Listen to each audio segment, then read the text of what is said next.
there, everybody. It's Julie Cantrell, or Billy Juliana, back here again.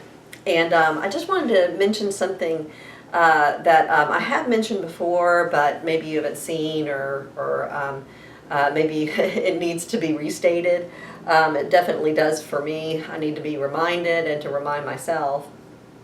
But a lot of the new information out there, which is great information, talks about or tells us who are recovering from restrictive eating disorders, no matter how long we've been in the game, that when we first start getting into recovery, feeding ourselves and stopping all the exercise and all that kind of stuff, that we often feel all of a sudden like we've been run over by a truck.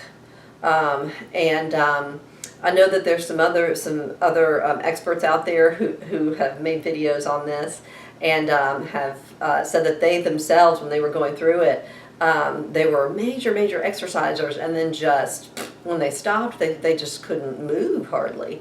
And that certainly is plausible, because the body finally is stopping its migration response, or in the process of doing that. And so now it's telling the body to just stop, rest, stop, so that I can get all this food in and get all the energy in and start working on things. Now, in my personal journey, I've been a little bit different. I've been just a little bit off track. So I'm almost 2 years in to the recovery process, and I got derailed, as I said before, back in February of 2019. I got up to a certain weight, about where I am right now, and was very uncomfortable because I'm not familiar with this, just way outside my zone. For all the years, the decades that I've been dealing with recovery, or not recovery, but dealing with anorexia, I'm sorry, misspoke there. All the decades that I've been dealing with anorexia and restriction, I got into recovery, and I finally hit that weight that was like higher than wherever I've been in my life. And so yes, I did hit a panic mode point there, and stopped kind of the constant feeding, or at least the amount of food that my body was really wanting. And I actually kind of increased, not exercise, but compulsive movement stuff, especially standing. I was standing quite a bit. And so in the last month or so, as I've been like, get your act together, the experts are telling you that's quasi-recovery, and you're not going to get recovered if you're in quasi-recovery. So I'm like, okay, out of quasi-recovery, and let's start eating again, and let's start working on all the body stuff. And in my case, working on body stuff is just trying to ignore it right now.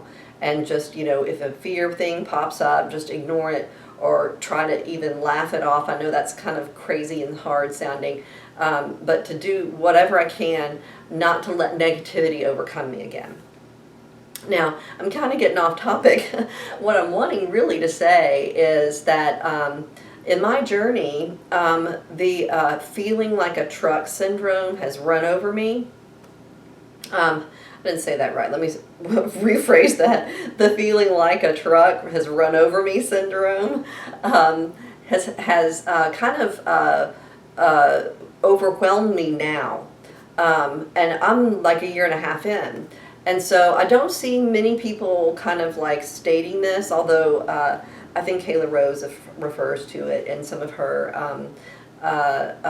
content and her videos and stuff like that. But yeah, so today is one of those days.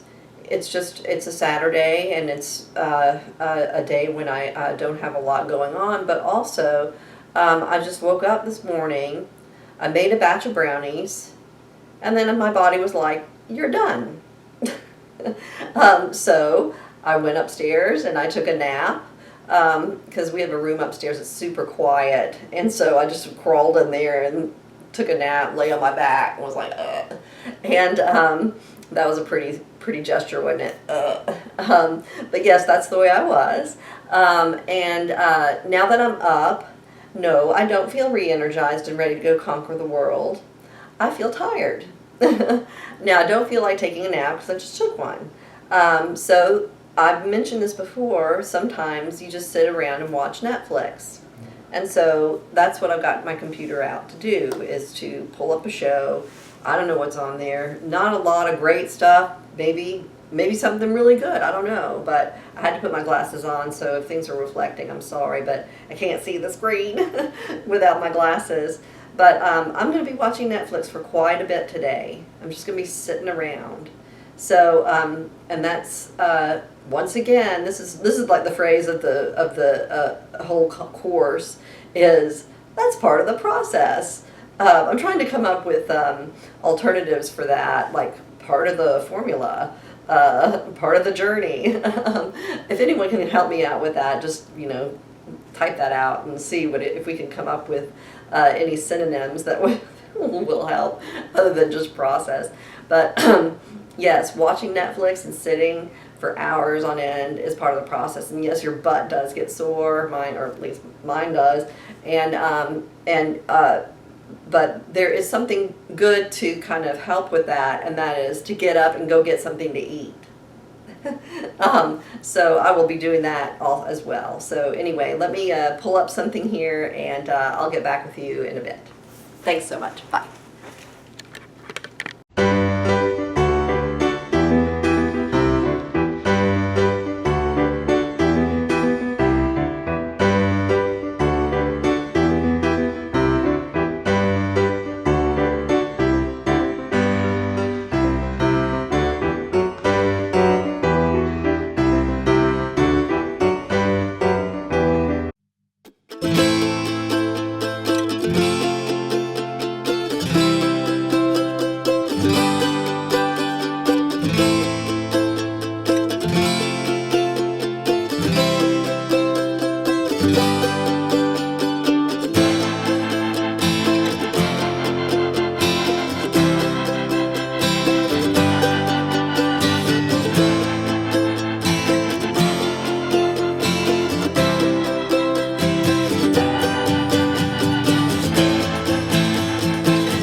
Hey there, it's Julie, or Billy Juliana again, and I just wanted to check in and comment a little bit about the donut footage.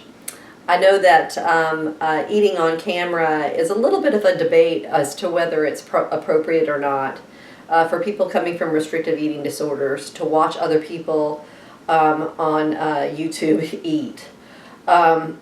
Certainly watching the cheat day videos from the fitness industry and stuff like that, and not eating yourself is a bit of a fine line in terms of propriety, I think. I'm certainly guilty of it. I do watch those cheat day videos still. I want to admit that. But I wanted to go ahead and eat one of my favorite donuts, just one, because I eat more than one, but at a time usually. But I just wanted to go ahead and eat one because I don't want to bore you with eating a bunch of donuts, and that really wouldn't be appropriate for me to film all of that and have someone else watch it vicariously. But I did want to film myself doing it because, one, it just shows how relaxing and how relaxed I am as I eat them. Very delicious and very nice just to sit and watch Netflix. And that is part of the routine, the new routine, for getting better, feeling better, and actually, you know, building a bit of an identity, even though it's just sitting in a chair watching a show and eating a really, really massive donut. So if in future you might want more food-related content or actual eating content, I'd love to know that. But I also want to comment that the propriety of it is still up for debate. The focus shouldn't be too much on food, although in our own lives, our own individual lives, the focus is on food, but it's on what we're eating, what I'm eating. So I just put that on camera just for a little bit of proof, for one thing, that I do eat those donuts, and second of all, to show the relaxed atmosphere in which one can enjoy eating, and three, also to comment that some days are just all about sitting and eating, and that's basically what my day is today. Now, my parents just hit me up and they said, hey, we're going on a ride. And since it's 1,000 degrees in Nashville today, sitting in an air-conditioned car and going around looking at scenery sounds nice to me. So I'm going to be taking a little break from my chair and getting into the car and sitting in the car and go and look at some scenery.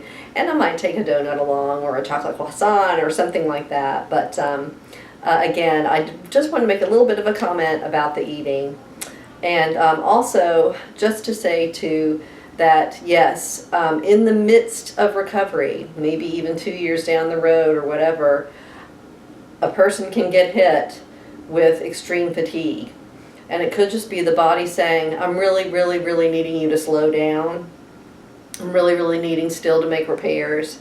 I really, really need you to sit for me. And I really, really would actually like a lot of food. And whatever food it is that primal part of your brain is calling for.